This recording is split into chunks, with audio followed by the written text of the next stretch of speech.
Hello everyone, welcome to Anand Parmar classes. इससे पहले कि हम करंट अफेयर के क्वेश्चन डिस्कस करना शुरू करें, अगर आपने चैनल को सब्सक्राइब नहीं किया तो कर ले, ताकि जब भी कोई नई वीडियो आए तो उसका नोटिफिकेशन आपको मिल सके। तो चलिए फिर शुरू करते हैं आज का बेस्ट करंट अफेयर। यानी कि मैं ये वीडियो रिकॉर्ड कर रहा हूँ 26 तारीख को, यानी कि आप इसको 27 नवंबर को देखेंगे। ठीक है, तो आज जो है 3 इम्पोर्टेंट 26 नवंबर को भारत के इतिहास में 3 महत्वपूर्ण घटना हुई। उन तीनों पे मैं एक एक करके बात करूंगा। सबसे पहले बात करते हैं 26 नवंबर को संविधान दिवस की, यानी कि कॉन्स्टिट्यूशन डे ऑफ इंडिया।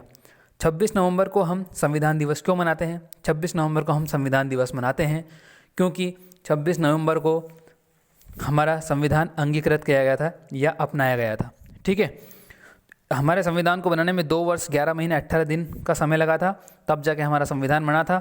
284 जो सदस्य थे उन्होंने हस्ताक्षर किए थे अपने, और संविधान को अंगीकृत किया गया था। ठीक है, तो आप ना केवल नंबर्स अचीव करने के लिए संविधान पढ़े, बल्कि इसलिए भी संविधान पढ़े कि एक आम नागरिक होने के नाते आपको संविधान की समझ होना बहुत ज़रूरी है। ठीक है, तो जब भी पॉलिटी के विषय संविधान को पढ़ें तो इस तरह से पढ़ें कि आप उसको जनरलाइज वे में समझ सकें। ठीक है, बाकी कुछ फैक्ट है जो याद रखने में आपको बता देता हूँ। जैसे कि हमारे संविधान में जब शुरू में बना था तो 395 आर्टिकल थे, 395 अनुच्छेद थे और 22 भाग थे और 8 अनुसूचियाँ थी।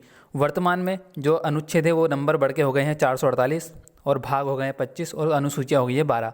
ये एग्जाम में आपसे डायरेक्ट पूछा जाता है। ठीक है, याद रख लीजिएगा 395 22 8 और 448 25 12। ठीक है, संविधान दिवस जो हमारा 26 नवंबर को हम मनाते हैं। इसके साथ साथ और 2 महत्वपूर्ण घटना आज ही के दिन हुई, यानी कि 26 नवंबर को ही। 2 महत्वपूर्ण घटना में से एक है जो भारत के लिए इतिहास में एक काला दिन है, यानी कि 26/11 का अटैक जो मुंबई में आतंकी हमला हुआ था, ये भी 26 नवंबर को हुआ था। ठीक है, ये सन 2008 में हुआ था। ठीक है, कई बार इसके आपसे वर्ष पूछ लेते हैं कि कितने वर्ष हो गए 26/11 हमले को, तो 2008 में ये हमला हुआ था। ठीक है, मुंबई का आतंकी हमला था, कई जाने इसमें गई थी। एक और महत्वपूर्ण घटना जो 26 तारीख को हुई थी, 26 नवंबर को कोझिकोड के केरल में एक व्यक्ति का जन्म हुआ जिनका नाम था वर्गीस कुरियन, जो भारत में दुग्ध उत्पादन के लिए, जो भारत में जिन्होंने ऑपरेशन फ्लड चलाया और दुग्ध उत्पादन में भारत को प्रथम स्थान दिवाया, और इन्हें श्वेत क्रांति का जनक बोला गया, यानी कि father of white revolution of India बोला गया वर्गीस कुरियन को। ठीक है, तो ये 3 घटना बहुत ही इंपॉर्टेंट है जो आप याद रख सकते हैं। वर्गीस कुरियन को पद्म विभूषण, पद्म भूषण और पद्मश्री, रेमन मैग्सेसे अवार्ड, कई सारे अवार्ड मिले हैं। तो ये वाइट क्रांति यानी कि सफ़ेद क्रांति, वाइट रेवोल्यूशन के जनक वर्गीस कुरियन को बोला जाता है। अब मैं कमेंट में आपसे एक क्वेश्चन पूछना चाहूँगा कि हरित क्रांति का जनक किसे कहा जाता है? कमेंट में उनका नाम लिखकर बताइएगा। ठीक है, तो ये तो थी 26 तारीख की जो आपके लिए इम्पोर्टेंट डे था, उसके बारे में इन्फॉर्मेशन। अब चलिए शुरू करते हैं हम हमारे करंट अफेयर के क्वेश्चन एक एक करके। ठीक है, पहला क्वेश्चन है, किस राज्य सरकार ने हिम सुरक्षा अभियान शुरू किया है? हिम सुरक्षा अभियान बेसिकली क्या है? हिम सुरक्षा अभियान एक डोर टू डोर अभियान है जिसमें टीबी, कुष्ठ रोग और शुगर के मरीजों को इनको ढूंढने का काम किया जाएगा और इनकी सहायता की जाएगी। ठीक है, तो ये शुरू किया है हिमाचल प्रदेश ने।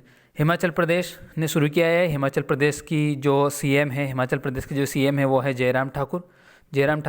यहाँ के गवर्नर है बंडारू दत्तात्रेय।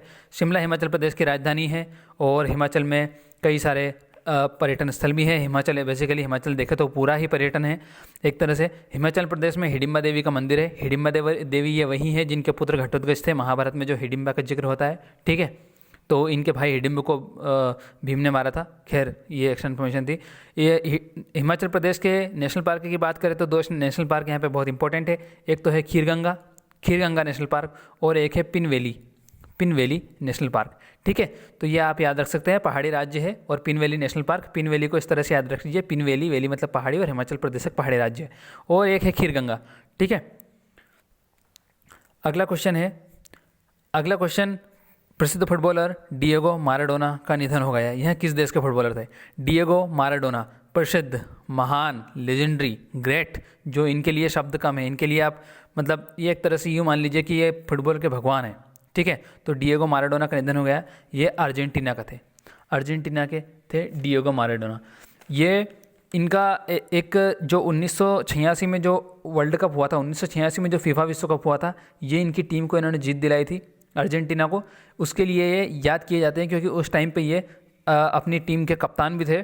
और जब एक बात मैं आपको बता दूं, डिएगो माराडोना का एक गोल बहुत फेमस है जिसको हैंड ऑफ गॉड कहते हैं। हैंड ऑफ गॉड एक गोल इन्होंने किया था, वो इसलिए फेमस है क्योंकि जो रेफरी है वो देख नहीं पाया था और ये इनका हाथ से गोल हो गया था और इन्होंने इंग्लैंड में क्वार्टर फाइनल में इंग्लैंड को 2-1 से हरा दिया था। ठीक है, तो उस हैंड ऑफ गोल के लिए जाने जाते हैं। और भी कई सारे ऐसे मौके हैं, आप यूँ समझ लीजिए आपकी, जैसे कि फाइनल में अगर विराट कोहली भारत के लिए 150 रन मार दे फाइनल में, विराट कोहली, और सेंचुरी मार दे, तो ऐसा ही कुछ समझ लीजिए। फुटबॉल में विश्व कप में इन्होंने बहुत अच्छा प्रदर्शन किया था, इसके लिए याद किए जाते हैं। अर्जेंटीना से हैं, अर्जेंटीना में 3 दिन का शौक है और इनका जर्सी नंबर 10 जो बहुत फेमस है वर्ल्ड में, जैसे क्रिस्टियानो रोनाल्डो का 7 है उसी तरह डिएगो माराडोना का नंबर 10 है। ठीक है, तो ये जर्सी नंबर भी याद रखिएगा, कई बार आपसे पूछ लेते हैं, जैसे महेंद्र सिंह धोनी का भी 7 है। ठीक है, तो ये थे। अगला क्वेश्चन है, निम्न में से किस टाइगर रिजर्व में बाघों की आबादी को दुगना करने के लिए अंतर्राष्ट्रीय पुरस्कार जीता है? ये बाघों की आबादी, इसे T/2 या T2 इसको ये अवार्ड भी बोला जाता है। तो इसका मतलब है कि टाइगर डबल हो गए। ठीक है, T से टाइगर और 2 से ये डबल। ठीक है, तो टाइगर की संख्या डबल करने के लिए ये बेसिकली क्या था कि ये 2014 तक लक्ष्य था कि टाइगर की संख्या डबल करेंगे, लेकिन ये 2014 में ये निर्धारित किया गया था। और 2014 में जो पीलीभीत टाइगर रिजर्व था यहाँ पे 25 टाइगर थे और 2018 में यहाँ पे हो गए बढ़कर 65। ठीक है, तो ये 10 साल का जो था निर्धारण किया गया था कि 10 साल में हमें डबल करने, लेकिन ये 4 साल में अचीव कर लिया पीलीभीत टाइगर रिजर्व ने। पीलीभीत टाइगर रिजर्व कहाँ है? पीलीभीत टाइगर रिजर्व जो है वो यूपी में है, यूपी में। ठीक है, यूपी में और भी कई सारे नेशनल पार्क है, जैसे कि दुधवा काफ़ी इंपॉर्टेंट है, दुधवा नेशनल पार्क, और कटरनिया घाट है, कटरनिया घाट नेशनल पार्क, कटरनिया घाट वाइल्ड लाइफ सेंचुरी। ठीक है, तो ये यूपी में है। तो ये पीलीभीत टाइगर रिजर्व को ये अवार्ड मिला है। ठीक है, पीलीभीत जो एक पीलीभीत शाहजहाँपुर और पीलीभीत जिले में फैला हुआ है। ठीक है, और भारत में टाइगर जो प्रोजेक्ट है, टाइगर प्रोजेक्ट जिसकी शुरुआत हमने की थी वो 1973 में की थी। एग्जाम में डायरेक्ट क्वेश्चन आता है कि प्रोजेक्ट टाइगर की शुरुआत कब की गई थी, तो ये 1973 में की गई थी, जिस टाइम पे हमारे प्रधानमंत्री इंदिरा गांधी थी। ठीक है, टाइगर का जो साइंटिफिक नेम होता है वो पैंथेरा टिग्रिस होता है, पैंथेरा टिग्रिस, ये भी याद रखिए। ठीक है, सबसे ज़्यादा जो भारत में टाइगर है वो एमपी में है और उसके बाद कर्नाटक का नंबर आता है। ठीक है, सबसे ज़्यादा टाइगर एमपी में है। एमपी का भी अभी एक नेशनल पार्क न्यूज़ में था, पन्ना टाइगर रिजर्व, इसको यूनेस्को ने बायोस्फीयर रिजर्व का दर्जा दे दिया है। ठीक है, तो ये भी याद रख सकते हैं आप। अगला क्वेश्चन है, केंद्रीय मंत्रिमंडल ने डीबीएस बैंक के साथ निम्न में से किस बैंक के विलय को मंजूरी दे दी? तो डीबीएस बैंक के साथ अब लक्ष्मी विलास बैंक को मर्ज कर दिया है। डीबीएस बैंक का फुल फॉर्म क्या है? डीबीएस बैंक है बैंक ऑफ सिंगापुर है ये। ठीक है, बैंक ऑफ सिंगापुर, तो यानी कि आप इसे कहते हैं सिंगापुर बैंक ऑफ इंडिया, इसको बोला जाता है सिंगापुर बैंक ऑफ इंडिया। ठीक है, तो इनका दोनों को मर्ज कर दिया है। जो लक्ष्मी विलास बैंक है इसका हेडक्वार्टर चेन्नई तमिलनाडु में है। ठीक है, तो ये आप याद रख सकते हैं। अगला क्वेश्चन है, निवार नाम के तूफान ने निम्न में से कहाँ अपने दस्तक दिए? यानी कि जो निवार तूफान है वहाँ वो कहाँ पर आया है?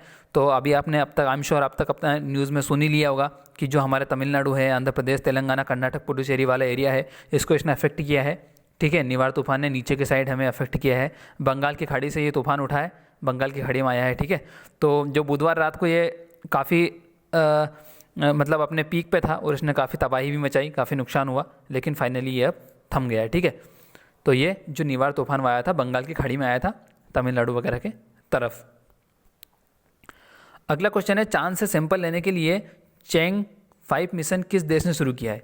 देखिए, ये इससे पहले अमेरिका, रूस, 2 देश ऐसे हैं जो ये काम कर चुके हैं, यानी कि ये तीसरा देश बन जाएगा अगर ये इस मिशन में सफल हुआ तो ये इसमें क्या करेंगे, बेसिकली जो चांद की ये रॉक है, तो ये जो क्या करेंगे, जो रॉक्स है इनको वापस लाएंगे मून पे, सैंपल लाएंगे। ठीक है, तो ये चैंग 4 नाम से लग रहा है कि चाइना का है, द गार्डियन का आर्टिकल है ये। तो ठीक है, तो ये चाइना का है चैंग 4 मिशन, तो लगभग 2 किलोग्राम के समथिंग ये रॉक वहाँ से कलेक्ट करके लाएंगे। ठीक है, तो ये अगर सफल हुआ तो तीसरा देश बन जाएगा। ठीक है, तो ये आप याद रख सकते हैं, ये चाइना ने किया है। चाइना के जो प्रेसिडेंट है वो शी जिनपिंग है। ठीक है, चाइना के वुहान शहर से कोरोना स्टार्ट हुआ था, ये भी आप याद रख सकते हैं। ठीक है, अगला क्वेश्चन है, इंटरनेशनल एमी अवार्ड्स में बेस्ट ड्रामा सीरीज का अवार्ड जीतने वाली कौन सी भारतीय सीरीज पहली बन गई, यानी कि पहली वेब सीरीज जो इंटरनेशनल एमी अवार्ड जिसको मिला है बेस्ट ड्रामा कैटेगरी में, तो ये मिला है दिल्ली क्राइम को। दिल्ली क्राइम को, ठीक है। दिल्ली क्राइम आपने सुना होगा। मैं आपको बता देता हूँ कि जो निर्भया रेप केस हुआ था, निर्भया कांड, उसके ऊपर ये मूवी है बेसिकली पूरी, दिल्ली क्राइम। और बहुत अच्छी वेब सीरीज़ है, अगर आप फ्री हो तो इसे ज़रूर देखना, ठीक है, दिल्ली क्राइम। अभी एक मूवी और थी विद्या बालन की, जो जिसका नाम था नटखट मूवी, तो इसको भी ऑस्कर के लिए क्वालिफिकेशन कर दिया है इंडियन गवर्नमेंट ने, ठीक है। अगला क्वेश्चन है, आशीष राय का निधन हो गया, या कौन थे? आशीष राय अभिनेता थे, आपने कई सारे सीरियल्स वगैरह में इनको देखा होगा आशीष राय को, ठीक है। तो ये एक अभिनेता थे। ये एक डायरेक्ट क्वेश्चन है, ठीक है, याद रखिएगा। अगला क्वेश्चन है, आप थोड़ा सा हिस्ट्री में ले चलता हूँ मैं। शहादत दिवस कब और क्यों मनाया जाता है? देखिए, शहादत दिवस से आप थोड़ा हिस्ट्री में चलेंगे अपन। ये बेसिकली सबसे पहले तो ये 24 नवंबर को सेलिब्रेट किया जाता है, 24 नवंबर को सेलिब्रेट किया जाता है सिखों के द्वारा। तो ये जो सिखों के गुरु थे, 9वें गुरु, सिखों के 9वें गुरु, जिनका नाम था तेग बहादुर, ये तेग बहादुर है, गुरु तेग बहादुर। ये देखिए, सिखों के ये 9वें गुरु थे। पहले गुरु तो गुरु नानक देव जी थे, और 10वें गुरु गुरु गोविंद सिंह, तो ये 9वें नंबर के गुरु थे, ठीक है।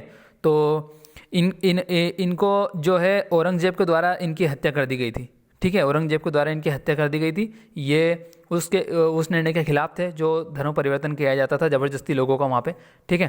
तो ये इनकी औरंगजेब ने एक क्वेश्चन और पूछा जाता है कि जहांगीर ने किसकी हत्या करवा दी थी, तो इसमें काफ़ी कन्फ्यूजन रहता है। तो औरंगजेब ने जो हत्या करवाई थी वो करवाई थी गुरु तेग बहादुर की, और जहांगीर ने करवाई थी गुरु अर्जुन देव की। वो सिख के 5वें गुरु थे, ठीक है। अर्जुन देव सिख के 5वें गुरु थे।